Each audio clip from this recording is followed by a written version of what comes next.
Chicago in all of my life, but recently, probably 7, 8 years now, I hate to admit that number's that high.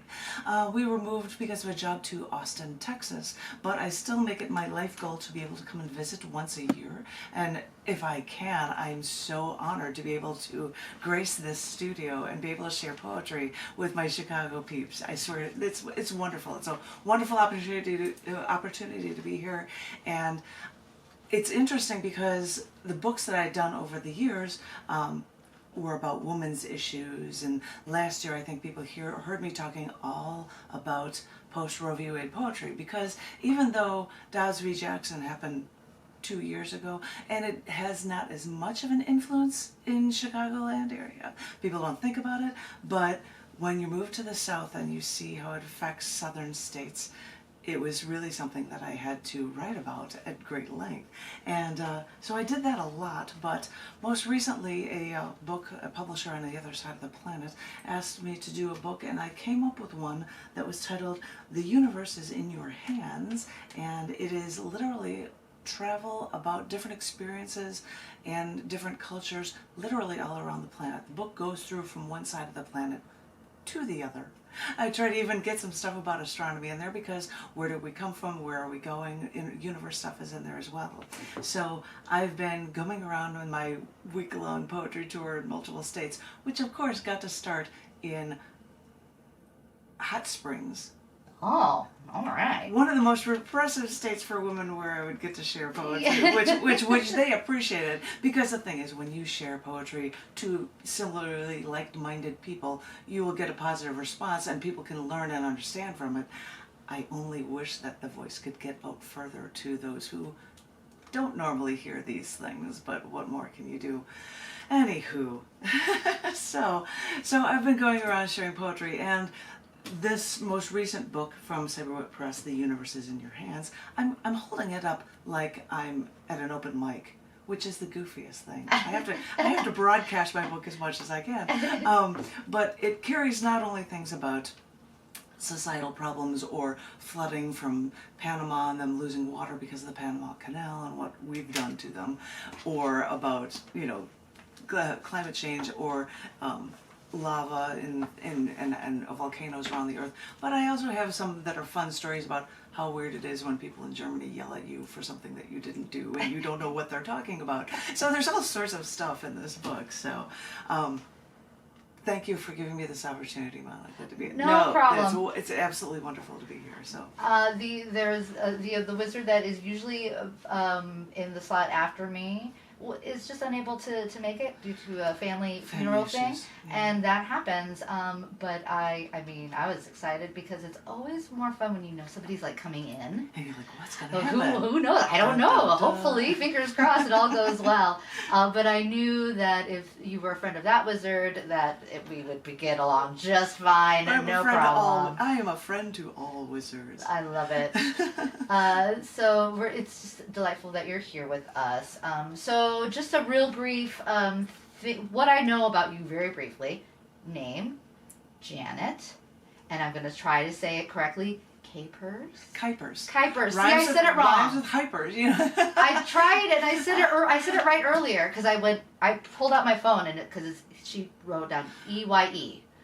For Kai. Kai. Right. Well, but then when I saw, you. There's Seiler or Kyler, C-Y-L-E-R, is a street. And I'm like, well, that's the same kind of pronunciation. Got it. I don't know if it's a hard C or... Well, but see, the thing, because I do have dyslexia, so names are the worst. Because they don't play fair. Because I relied heavily on phonics to get me through life. But then names are like, I don't know, it means this. And so I just go, sometimes I'll even spell a name out if I am unsure. If I'm reading an article, I'll be like, just in case I totally butchered that, here's how it goes. I do that with other languages. I'm like, how do I say this phonetically so I know how to say it? Yep. Kuypers, and I always say rhymes with hyper. My sister was a school teacher, and she was typing for a while. She's like, oh, rhymes with typer. How about, you try to come up with things that what you will remember. So, or I could say, if you know the liquor, De Kuyper schnapps, or hard liquors like that, or if you know astronomy, the Kuiper belt is like the asteroid belt, but is on the outer edge of the solar system. And when Pluto was demoted, they figured that it was an object from the Kuiper belt that's going around our solar system. And I don't know how closely that man is related to me, but it's the same name. Same name. Same name. There you go. Same country. So, anywho, but yeah, Kuypers, Janet Kuypers. Did you have more stuff that you wanted to say about me, or should I? You could speak probably better about yourself than I ever could. The brief thing I have: performance artist, poet, publisher. Those are the three top things that I have. But of course, that's just, I'm sure, a portion of what it is that you have got going on in your life. So. Three P's: performance artist, poet, and publisher. I first started running literary magazines through Scars Publications. That's scars.tv on the web. And the CC&D magazine, Children, Churches, and Daddies. But it's actually about the dysfunctionality of those things. But you've got to actually check it out to find out. And subsequent, used to be a division of that magazine, became its own, called Down in the Dirt magazine. They are released every month as 2 Amazon books every month. And I get a lot of submissions, which is what I'm doing is I'm traveling, reading submissions as I go, and hopefully I'll have a ton of stuff to catch up on when I get back. But I run those magazines from Scars Publications, and I started attending open mics in Chicago in '95 when Yammer was around, and I ended up running the cafe, which used to be the Cafe Layout by David Rubin, and it moved to a couple places, and it ended up, I brought it to the Gallery Cabaret. And so when I had to leave, I handed it over to other open mic hosts, and I've been in Texas other than going to open mics until COVID hit, but then I've just been so swamped with stuff. I took over an open mic there and gave it a name of a show that I did from a past feature at the Gallery Cabaret called Poetic License. It is set up as a Zoom meeting now, so people can come. I think Dan Weinberg from Chicago is relative, and Vito from Chicago might come to it, but other people have from Chicago, as well as people from around the country, and it's so entertaining to be able to say, oh, I'm sorry, I've had people from Greece. This is the time it starts in London and in Greece and in Malaysia, because these are the times that these other people that show up would actually come to. But so I'm running and doing that, and I'm trying to write. Right now I'm tired of it just because I was turning out so much stuff at this most recent book all around the world and writing things about Antarctica and the solar system. But I do have poetry, and I have poetry from this book, and I'm holding it up again, even though you guys can't see it. The universe is in your hands. I'm such a salesperson, even though no one can see me. But I wanted to share poems, and I pulled out, at first, I believe there are a few that are from the Midwest. And one thing that I vowed to do every time I'm reading this week in Chicago is share one of my 2 Chicago poems, a 1-page poem, really short, but I like it. I don't know if anyone else will. But this is a poem that is titled, Big Shoulders. This was her home. This poet went to Carl Sandburg High, but her friend Brian lived further south, and one summer day she sat in his car and he excitedly told her he wanted to show her something. She didn't know where they were going. Her tension mounted as his anticipation grew, driving her farther south and east than either one of their high schools. Now, remember, this was back in the day when Tinley Park was not congested, and there were still abandoned blocks before the town was now under construction and ugly buildings littered the landscape. Well, Brian finally pulled over, told her to get out of the car, and they walked through the gravel until trees cleared at one small spot along the horizon. He stopped. Stop. Look over there, he said, as he pointed his finger to a tiny space between the trees. This poet from Carl Sandburg High saw the skyline of downtown Chicago with high-rises glistening like diamonds in the rough.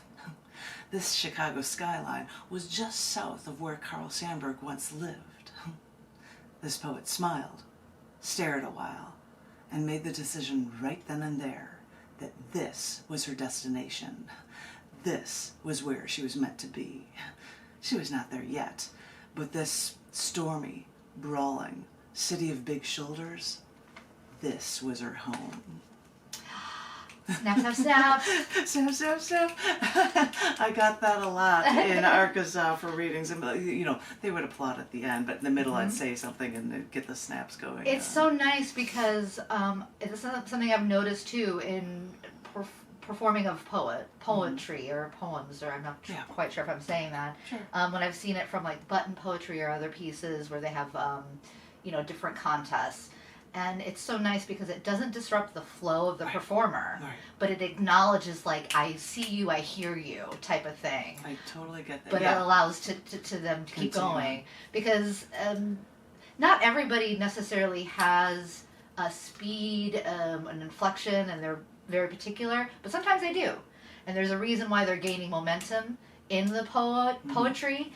As it goes and moves and faster, da da da da da da, and for people to start clapping, be like, "Yeah, we're with you," kind of like, doesn't make sense. Yeah. So I think it's a fascinating thing that's developed over, and I've seen like lots of people do it now in just conversation. So interesting how that even wasn't a thing. It wasn't a thing. Not that long ago, and now somebody would be like, "Yeah, I hear what you're saying," Because it becomes more about community and understanding, and how do you do that without disrupting what they're doing. Exactly. It's so nice. It's so lovely. So I thank you so much for sharing that. Do you want to talk more, or do you want to share another piece and then we can talk more? It's up to you. I can. I'm looking at the ones that I've picked out that I thought were short and sweet and appropriate for the radio. Yes. Nothing too violent or nasty about women. Yeah, actually, when I was at the Gallery Cabaret, I had a feature and I talked about science throughout it, but I butt in during the open mic to read things about Texas and Alabama and Arizona because of the 1864 law that they yeah, she's already nodding like, I know what you're talking about, because all of these things are relating to what has happened since the overturning of Roe v. Wade. And I think the Alabama one, I even talk about, you might think that if I'm making this argument, I say, no, women want abortions. No, but this is such a large thing that IVF clinics, somebody dropped a vial and they're like, that was a child, what? And now that state has actually given personhood to a clump of cells. Even though the government or their church doesn't.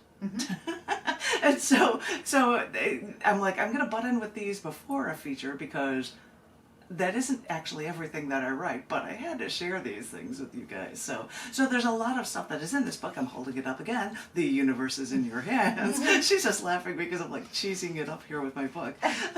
But in light of that, I probably should go into nicer, happier, mellower pieces, which is why I shared this next one. Ones that I thought I would never read. And I wanted to be able to share it with you guys on the radio, and thank you for that opportunity. This one is for Mississippi.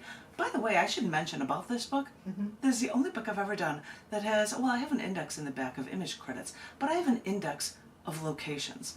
So if I look in here and say, I want to find something about the Kiribati Islands, I can find out where that is, or New Hampshire, or, and I can look it up and say, oh, there are 3 things about Florida, there are, and find these things, which I think is just the most novel thing, to have a reference for locations in the back of my book. I don't know. As a publisher, I'm like, I don't have that normally in my books. That's just, I'm being silly. No, when you discover something. Yeah, it's an interesting little thing to be able to pull off. I have something about what happened on 9/11. So I have Pennsylvania referenced in it as well as DC, but it's linked in there. So if you wanted to see a poem about New York, or you'd find about Pennsylvania, you could find the references by looking it up in the back of the book as well. If you don't want to read the entire book, which is just perfect the way it is. Anywho, but I thought I would try ones that I wouldn't think to normally share because it is more local, because it is closer to Chicago, like this one for Mississippi, and it's called Mementos and Memories. Sometimes the splurge only comes when you don't know what you're looking for. That's when you find some little something you'll cherish, and you can't explain why. Yet you realize it's the memories you cherish, and you've been immersed in a life well lived. With no money for hotels, but a car that wants to take you anywhere, one day, on a whim, you two just start driving until you reach the Mississippi River. who knows, maybe you'll stop near St. Louis, listen to the sound of the rushing water before stopping to pick up an amethyst geode the size of your hand. You think, you've seen amethyst gems and rings, but this huge uncut stone must have some value. And it does, because even though this chunk of amethyst is a lot, this amethyst is not defined by its carat weight, but by its beautiful color. And more importantly, this paperweight geode fills your heart with such joy as a real reminder of all those memorable memories. Lovely. Simply put. and even though I'll have things, I'm going to go straight into one that is for Wisconsin. It is called Just Names. It's actually about the traveling wall from the Vietnam Memorial Wall when it happened to be in Wisconsin. Oh. And so it happened to be there in Kenosha, I believe. So this is a poem called Just Names. I didn't think much of it when I was in Washington, D.C., as the journalist in me was photographing the Vietnam Memorial Wall. While there, I saw a woman there to revere a name etched in stone. Others put flowers there, but I just was there to take photos of it. That was my job. It was only when they made a traveling wall, only then did I go there with him, all the way up to Kenosha, Wisconsin, so that we could look for our own name, reflect upon a life lost in our own family, for it to really hit home. He served for 6 years. He met his end in South Vietnam. He was a Green Beret, but it doesn't say that on the wall. His wife never remarried. She stays in the same house she picked with my cousin all those years. But it doesn't say that on the wall either. There are so many stories that wall cannot begin to explain. Names. Just names is all it shares. Oh, I love it. I gave you something heavier. I love it. Oh. And people will know, like, Saturday mornings, that you'd think it'd be light and lovely. I tend to go heavy, so it's right up my alley. So I'm going back and forth. And that's good, too. I think it's good for the brain to not just stick in one place, but to kind of, you've got the good and you've got the, let's try to work on this. Pensive and consider our past and what it was gone through and how it's affecting families as well. Absolutely. You know? So. I'm so sorry to do this to you, but this is something I got to do before 11. Station break. Well, we're doing a public service announcement. I can't find the one that I always do for #GreenForAbortion, but while you look, I could read something that's like 2 lines long while you're looking, if that's cool. Yeah, absolutely. Okay, this is funny, humorous story called Oklahoma Water Surfing. Watched Oklahoma tornado news today with video of a storefront with caved-in walls after a water surge. And there was one danger wet floor sign that water slurped on the flooded floor. That was the funniest thing to actually see, to be like, they're talking about these storms and guess what? There goes a danger wet floor sign floating by because there's no walls even. So anyway, so take it away. I love it. All right, we're just going to do a couple of these quick rounds. First public service announcement. So I won't be fired as a wizard, at least not for that. There could be other reasons why I am, but not for lack of doing my public service announcements. And they were fascinating to listen to because they related so much to my last book as well. Mm-hmm. I don't know if I can, I was actually thinking, could I come in and say a poem that I read in Hot Springs from this book from last year that relates to not only rape but about abortion rights and everything that appears in this book. Yeah. It was like a good segue. If you're going to have that. If you're going to have a good segue, that's the way to do it. That is a perfect way to do it, man. That is such a perfect way to do it. And it was so funny because you're talking about the 10-year-old and the woman who had a fetus. that woman's fetus was non-viable before it was dead. It was like, this is not, but the doctors still, by law, could not remove it. Yep. And I wrote about that, but I'm not going to share that one because that's a long one, and I think I shared that at the Gallery Cabaret Wednesday night. So what I thought I'd share with you, because I now live in the South, is a shorter one from this book from last year called Testament, which actually has not only post-Roe v. Wade poetry, but there's poetry about dealing with suicide when people are struggling and how to get over that or losing loved ones that way. And the last two books contain poetry from that reference the first book in the Old Testament, Genesis, and there are 3 ending poems that actually try to wind back into that post-Roe v. Wade stuff from the last book of the New Testament to close the book out. But all I'm sharing with you guys is stuff from section 1, and this is because I'm now living in Texas. I have a short piece that is titled, Eliminate All Rapists. After Texas's abortion laws last year made no excuses for rape, Republican Governor Greg Abbott assured his people by saying, Texas will eliminate all rapists from the streets. I'm sorry, Mr. Abbott, but what a narrow view if you think all rapists are walking the streets to search for their next random victim. People in clinics in your state will tell you that 8 out of 10 rapes are someone the woman knows. So, whether or not you can keep the streets clean, the streets aren't the first place you should look, but to the men that these women once trusted. Eliminating all rapists is a wonderful idea, so saith this the Queen's Rape Workshop facilitator. But it's really a mystical, magical idea in the end, when the mentality of many men has to change before you law enforcement types can begin to climb this already uphill battle, eons in the making. For critics say Greg Abbott's statements seem to be detached from a reality when sexual assault hotlines in Houston are going just as strong as post-Texas rights removing and debilitating to women law passing versus before Abbott passed this to hurt women so.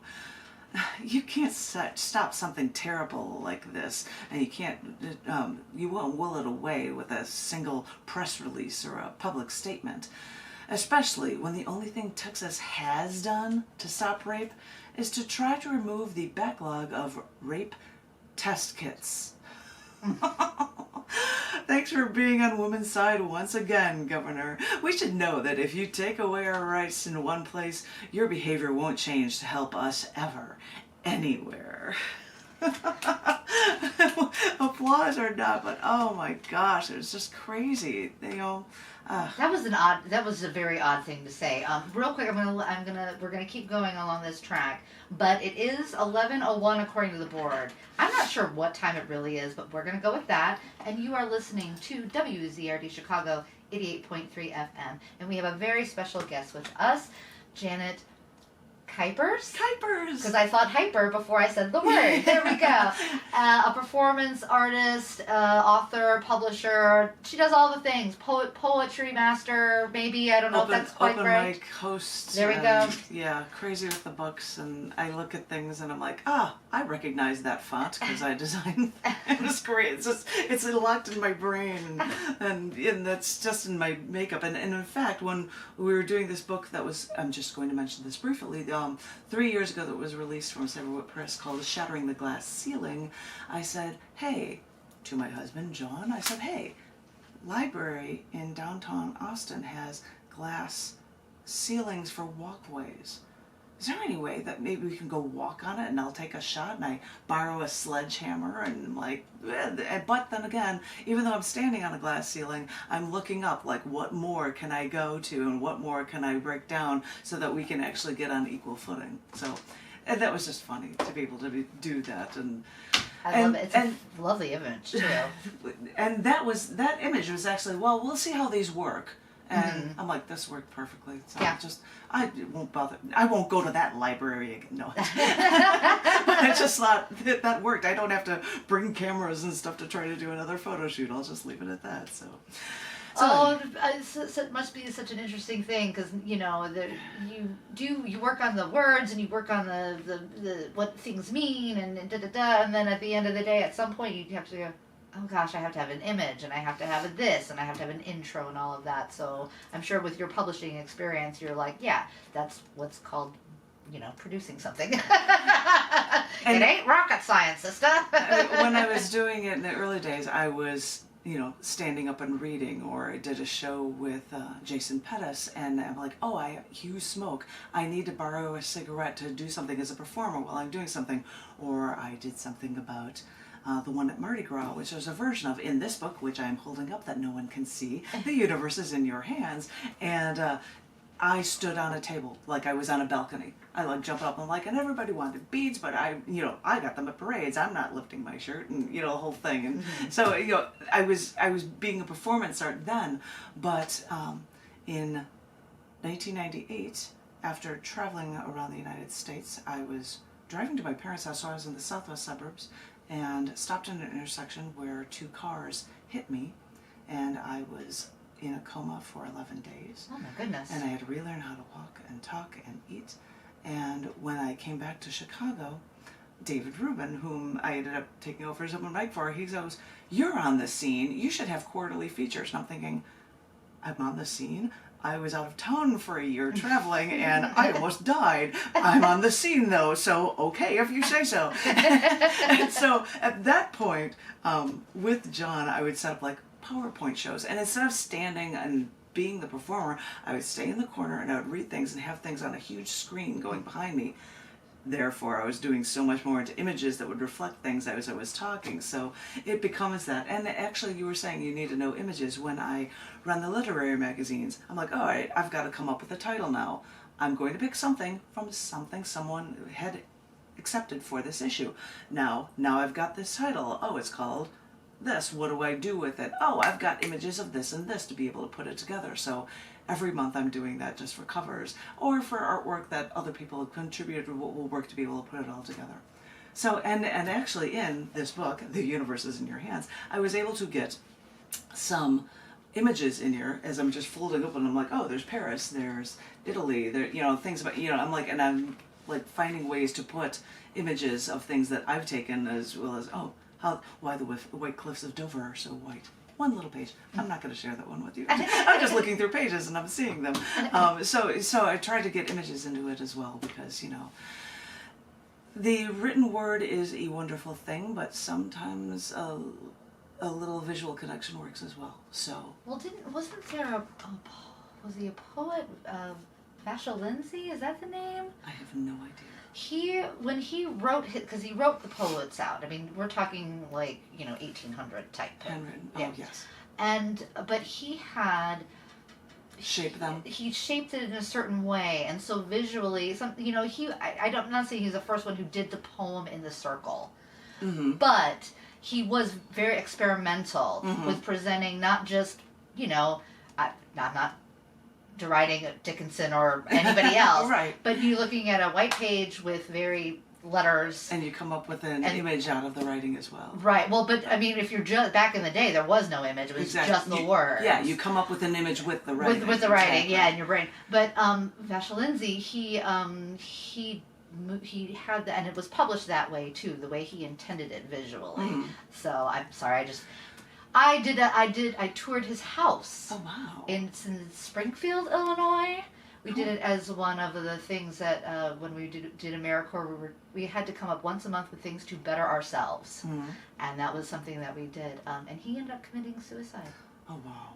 I think, or some say he might have accidentally ended up with his head in the oven. Oh no! I'm like, no, I don't think so. He had a rough life, very fascinating person, and I hope I'm remembering this correctly. But anyway, let's get back to what you've got. Do you have another piece to share? But I might as well interject that when people submit writing to me, it would be accepted for a print magazine, and it would also be put onto a web page. And the writing section of Scars.tv is just, you click on the writing and there it appears. If something is a visual image, just as text, I can't pull that off. People give lots of random indentations or something. I'm like, I cannot guarantee that it will look the same if I'm putting it on the web, because I have a lot of stuff to do. Right. Some people do an erasure poem, and they give it to me with big blocks of text and just the words. I'm like, I'm accepting this, but because I have to release this as an image, it's not going to appear online in the writing section, but just as an image link to the online section. So it's trying to combine being artistic with words and the internet. Gets a little bit tough sometimes. Yeah, because I'm sure there are moments when you're like, oh, well, this should be easy. I could, and then you know how many spaces, but then again, it depends on the typefaces that Yeah. people use for their own computers, etc. So it's not a guarantee. Mhm. So, But at anywho. least you're upfront, Yes, and I that's do. lovely. And I do say that in the guidelines for both magazines. We don't like random Do indentations. people read the guidelines? No. No. No. Some don't, and I'm like, sorry, as it says clearly in the guidelines, do not put double returns after every paragraph, because we just have to delete them because we don't have room in a magazine to put spaces like that. Now, if somebody were to want to submit, Mhm.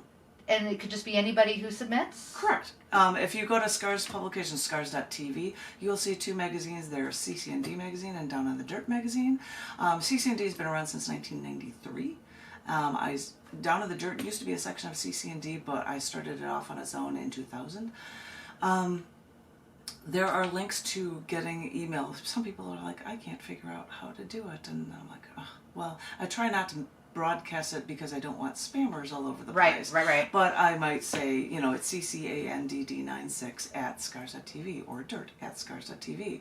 And I might spell it out on a page because people can't figure out. But I also have links that are active links. And if you hover over them, you will see that it would put up an email that has the address on it. You'd see the address there. And people are like, I can't find the address. Sorry. I don't know if they sound like that, but that was cruel of me. Forgive me. But anywho, I should go on and I'll find something. I've got a short one about Detroit. And these are also fascinating because sometimes you hear stories from people and you're like, I have to put this down. So this is for Detroit, and this is Knowing Kevorkian, The Universe is in Your Hands edit. Oh, I knew Kevorkian. He used to be a pathologist. He used to do autopsies for my precinct in Detroit. What I remember about Kevorkian was that he'd go out with us for drinks, you know. And he'd get a gin martini, but he'd always have just one. And he'd never join the conversation. I never thought he had anything to say, and never thought he had a cause. And as a cop, you see a lot, but Kevorkian, a doctor of death? Now I wonder what he saw. Just weird little things. Just weird little stories about Kevorkian. I mean, but the fact that he was a worker there and he's like, I'll go out with the cops and I'll just have one martini and I won't say anything. And that'll be it. Didn't have much to say. And then you think, what did he know? What did he have to say? You know, anywho. I've got a fun one. All right, Indianapolis. I'm going to go right to that. Why not? I'm trying to get the ones that are close by. I love it. I love you guys. And I think this is a funny story. And it's titled Outstretched Hands, Off to the Races. And I wonder if I could find the picture in this book, but I don't want to go through it. I should be able to show you because nobody can see it anyway. Anyway, I thought it was a smart idea. You know, a bucket list item of sorts. But if you're not that into cars, especially a bunch of them all taking left turns on a racetrack, then maybe the Indy 500 isn't for you. And I suppose it's not for me either, but hey, I thought, you've got a ride.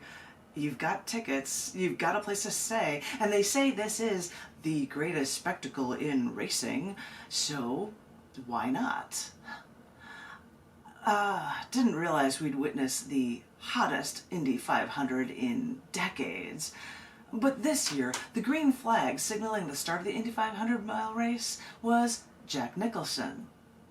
Yeah, the I don't want to hurt you, I just want to bash your head in guy. Yeah. And after the race was over and everyone could walk across the track to leave, Jack Nicholson was leaving in a golf cart. And all the race car fans all hoped to high-five Jack Nicholson. But I knew he'd rather high-five a female. So I put out my arm, and Jack Nicholson navigated his arm around a sea of men to high-five me before we all left. My husband John's there. He's got his hand out. I'm like, I'll just put my hand up behind him, and John will say, "Oh my God, I watched him go move his arm like an ellipses to avoid me to high five you, Janet." And I'm like, "Well, I'm female. I just kind of guessed." So some things are funny. Some things are funny. Some stories are funny.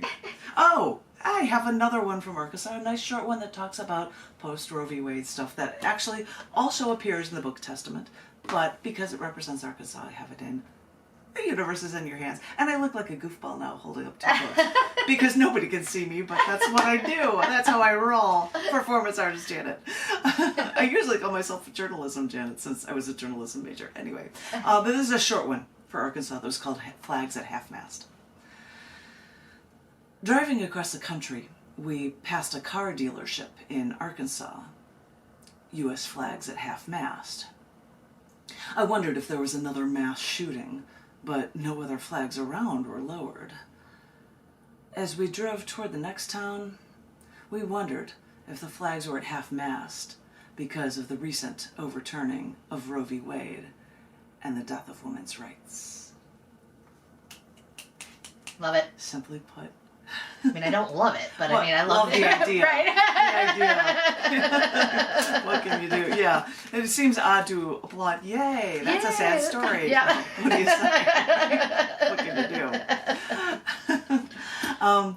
I probably have a few more, but if anybody is interested, because I actually am a literary magazine editor, as I said, a 108-page book every month from each of these magazines. I think I said the email addresses before, but if you go to scars.tv, you can click on links for either CC&D or Down in the Dirt. You will see links to guidelines, past issues, or a link to the current issue. And the only different, people will be like, what's the difference between the magazines? CC&D often leans toward, we like having more politically charged or having essays and things like that. If somebody sends an essay to Down in the Dirt, we'll look at it, of course. Right. But with Down in the Dirt, because I just didn't feel like it, I said, all right, you're not going to have sections. CC&D has a poetry section, flash fiction, prose, and philosophy monthly, or or a section called Lunchtime Poll Topic, whatever the current things are that are going on. That's a reference to the movie Heathers from the 80s. Loved that movie. We were obsessed with it. I dressed as the doll that hung from Winona Ryder's bedroom in New Orleans. Like 4 people are like, Heathers, and I'm like, oh, I love you. And I've got a noose around my neck. I have that still hanging in the house. I'm like, I love it. Heathers. People who don't get it, they don't get it. Oh, well, I picked the most obscure references to pull out for Halloween in New Orleans. But anyway. And that's the place to pull it off, too. I mean, course. I love that. I lived there for 7 years. Loved that vibe around Halloween time. Yep. Although it was always kind of Halloween there. But, it was just amped up. But then you could dress up. Well, yeah. Well, you can dress up anytime. Well, yes. I won't talk into all the costumes that we have, but I'm gonna be Deep Thought this Halloween. If you saw the movie, it's a big statue that's gold box thing. I'm like gonna have that over my head, and I'll be Deep Thought. Oh. And if you know the movie, and I saw the movie, my husband read the book before seeing the movie, but I'm like, I think I can pull this off because I happen to get a box of pressed styrofoam, and I'm like, I think I can put this together if I can make it colored gold, and then I'll just drink my absinthe through a straw. Or some, I don't know what I'll do, but it'll be fun. I don't know. We'll figure it out. Why am I talking about New Orleans and Halloween? It was my fault. You mentioned it, and I was like, oh yeah, I was like, sidetrack. What? But I won't talk about any more of that. But I would like, and I think that the original host would have appreciated this as well. This is an erasure poem where you take select things from a passage. I did a block of them about, Hitler's thoughts on art, which became something else, or, they're fascinating, but one erasure poem I have is titled A Poetic History, to represent India, because these are English words from a Telugu poem from Sri Sri's, the translation of the history of the nations, and so it's a poetic history, and I hope you like these select words. History, proud of exploitation of others. History, an exercise in mutual destruction. History, drenched in the blood of war. History, made slaves of the meek. Murderers climbed to glory. Entire past is wet with blood, if not with tears. Decimated populations echo history. Connivances, jealousies, conflicts prove the course of history. Grand murderers and thugs built a bridge of swords to time. Artificial laws with other forces fell down as houses of cards. The deception, the heinous crimes of the mighty, the schemes can't be allowed. Exploitation of one person by another, one race by a different race, can't go on. All the downtrodden peoples of different races of all continents will broadcast in one voice the true nature of history. Which battle took place? Which kingdom lasted how long? The fates, the documents, these are not the essence. Stories hidden under the dark corners of history are wanted. Truth won't hide by being hidden. In the twilight of history, what was the development of the human? What achieved grand truth? Which sculpture? What literature? Which science? What music? Which renunciation? Which dream? And I get lots of snaps. Thank you so very much. And this is a wonderful opportunity, and I really appreciate this. And I hope people are hearing different ideas about how people view things throughout. And I was trying to include poems that were just of different places. Like I didn't include any from Antarctica. There were a couple. But, it's not cold enough. I didn't think it was appropriate to talk about camping and how freaking cold it was. Or laying there for hours photographing penguins jumping into the Southern Ocean, which was excellent cool. But yeah. I'm not going to share poems, especially when it's August. Right. Ooh, especially when it's getting to the warm time of the year for here in Chicago. And a lot of people would say, nationally, they're like, Chicago. I'm like, Chicago might have some of the worst weather because it gets really stupid cold, not like it does toward the East Coast. Right. It might not get as cold as northern Minnesota, but stupid cold with the lake. And then with that humidity, you get a nice 100-degree days with lots of moisture. And, so we get the worst of both worlds here sometimes. Although in Texas, at least where we are in Austin, it's usually arid half the year. Because we're just in the middle of the state. We're hours away from water, so. But anywho. So you're here for a week. Yes. What, and you may have already done it. What? But what are, it doesn't have to be one thing, it can be a couple things, but what's something that you're looking forward to? Well, I'm looking forward to being able to share these poems. That is the first thing. That is most definitely what, be able to share with people. And it is a shame that if I'm sharing poems about more tumultuous issues, that my voice doesn't reach their ears. Because only, I think I have a piece about peace. I'm like, it's a wonderful thing when we share our poems with like-minded souls, but find your worst enemy and then try to talk to them, and which is hard to do at times. So I have no idea who will hear these things on the radio, which is why I bounce back and forth, especially in this reading, between happier and heavier pieces on a bunch of different topics. I have to come for pizza. I have to. I just have to. I'm a vegetarian, but I'm, cheese, give me my pizza, I'll have to have that, so that's a given. And there are certain places I'm like, I'll have to go by because these are places that I knew and love, and just to be able to be around them and feel comfortable.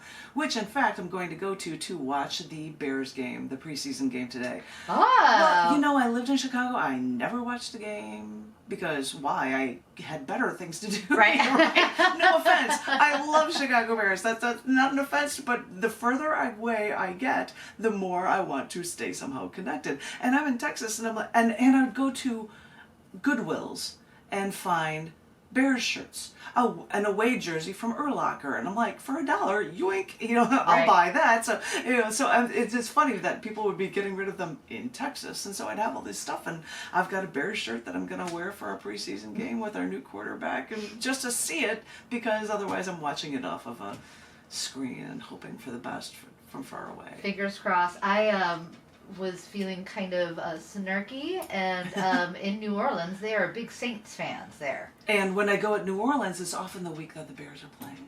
Ooh. And one time we went, and because a neighbor had a garage sale, and they had a Cedric Benson Bears jersey, because Cedric Benson went to UT, and they love their college football. Right. And so I'm like, well, I'll take that. So I wore a Cedric Benson jersey to a New Orleans game.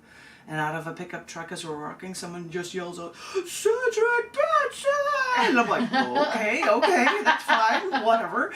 So I did that, and I think that year somebody dressed as Zitka wearing a Saints sweater. And all the Chicagoans were like, ooh, and I'm like, no. He did coach the Saints after the Bears, so that's kind of a good juxtaposition to be able to pull that off. So we do that. It was interesting because I did have a Jake Cutler shirt. Oh my gosh, you did? And I wore it. I hardly ever wore it, but I wore it in New Orleans the day after the game where he was sacked by the Saints 4 times. And I was walking down the street because I was like, this is hilarious. And somebody walked by and they're like, oh, you better be careful about what you wear. And I was like, you get that this is funny, right? And they oh, okay, I get it now.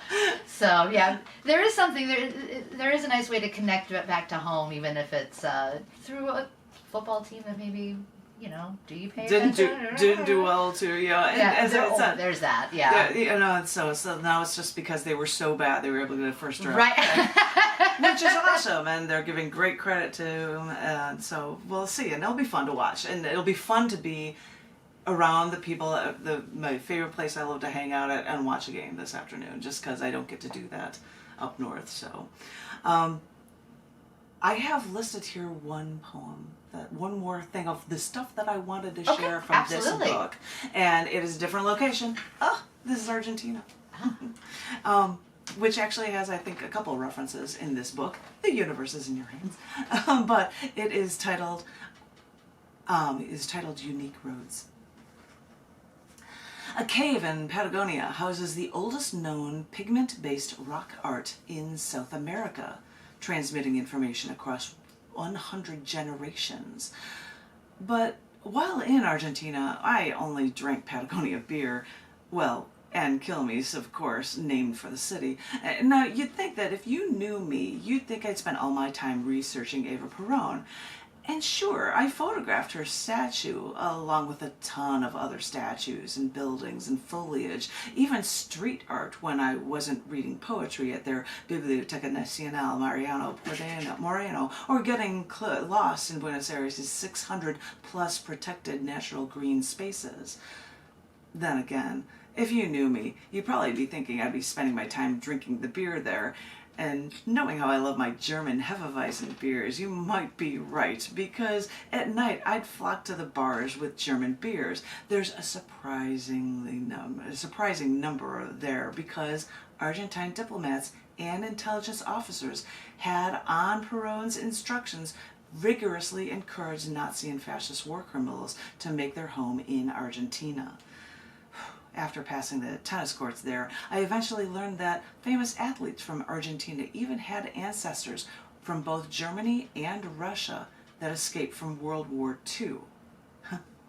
But flying back from Argentina to the States was, well, we were going along just fine, but the plane's faulty jack screw, yes, you heard me right, jack screw, was which actually controls the horizontal stabilizers, forced us to land in Rio Gallegos, where we waited for hours in an otherwise empty airport for a replacement plane to save us for days.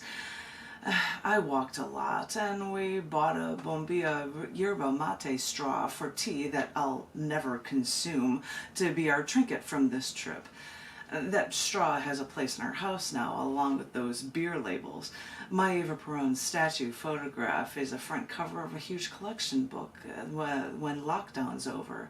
And those Argentine roads, and as do those Argentine roads for the paths less traveled. For when you see those new unique roads, please take them.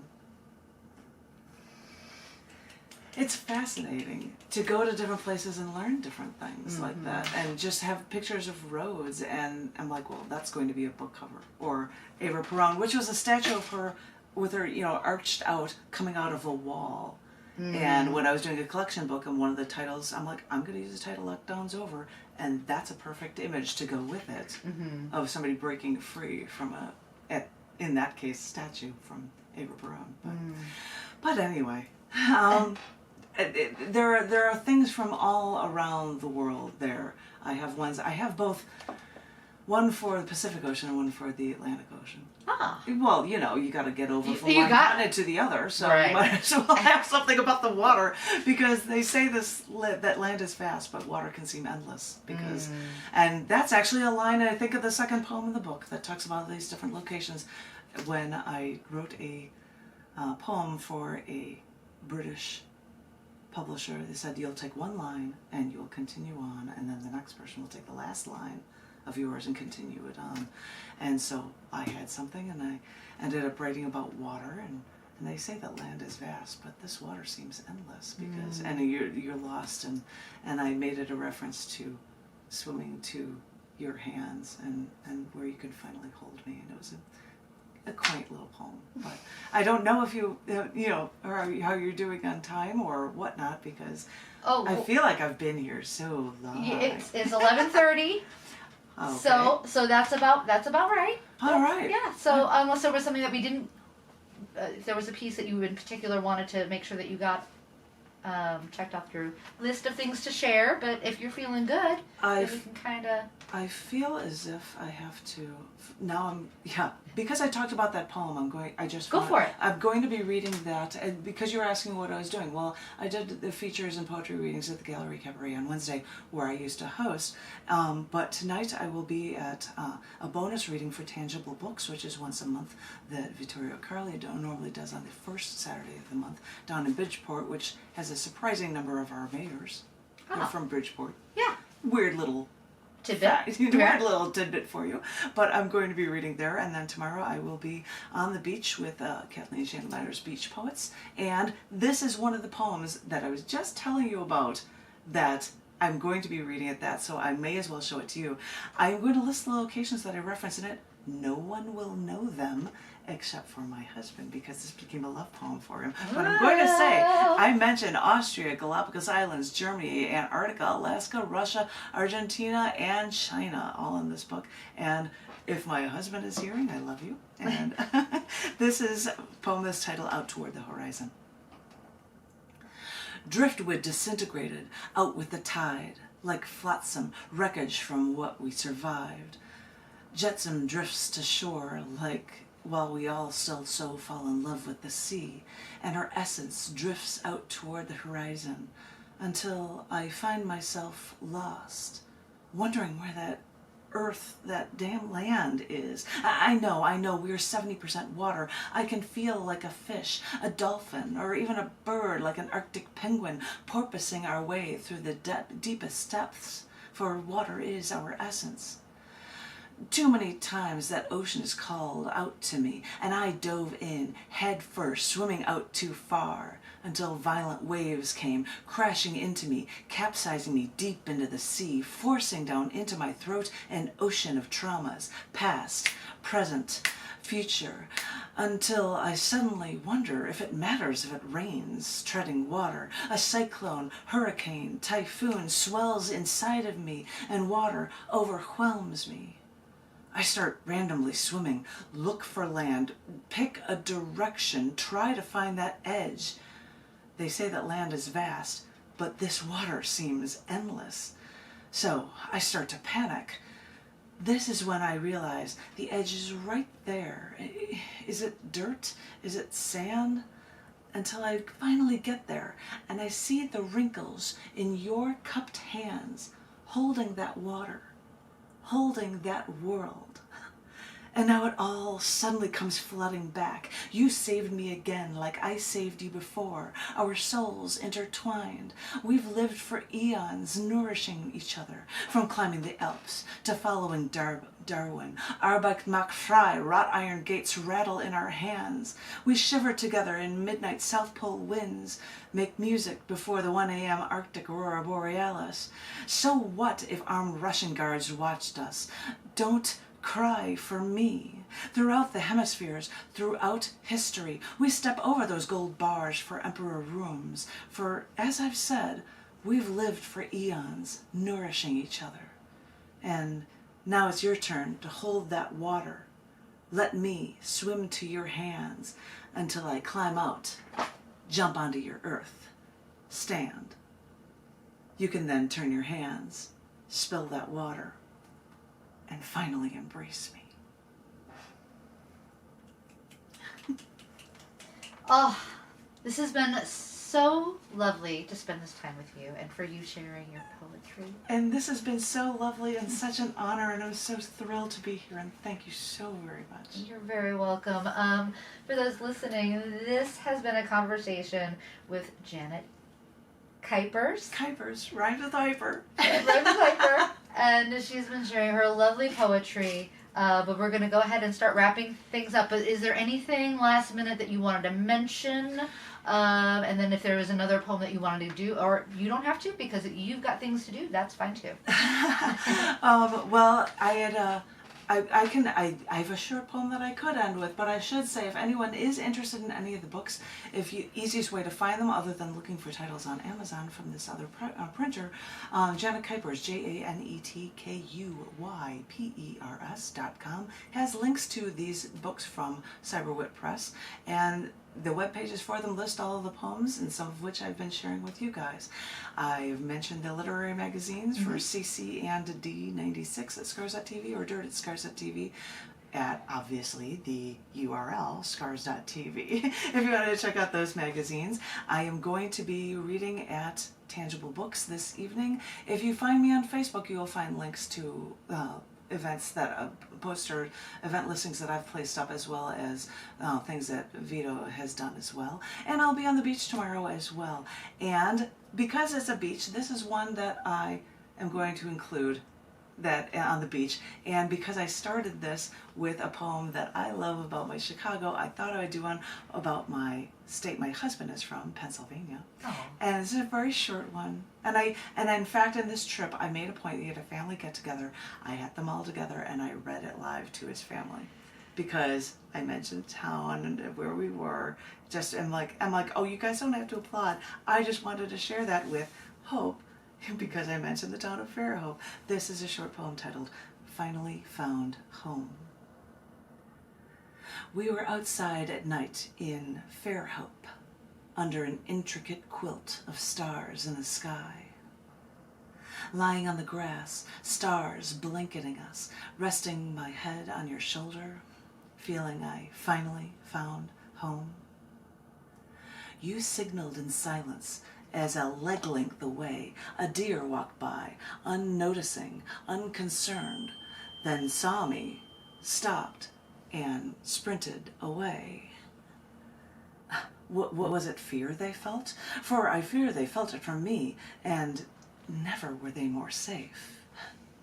Because, looking back, all I could think was, why does a perfect moment have to end?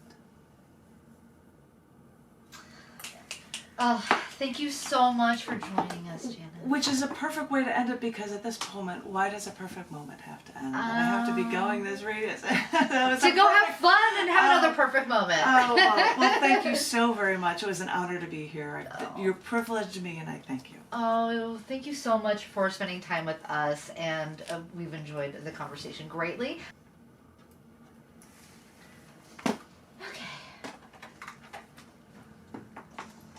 And you're like, how about another poem? I'm like, well, how about Pennsylvania? And that was a perfect way to end it. Why does a perfect moment have to end? Yes. Perfect. It was lovely. And thank you. And I'll get away from the mic. And thank you. And I just live fed that. So, delicious things never. There I am reading. Post now.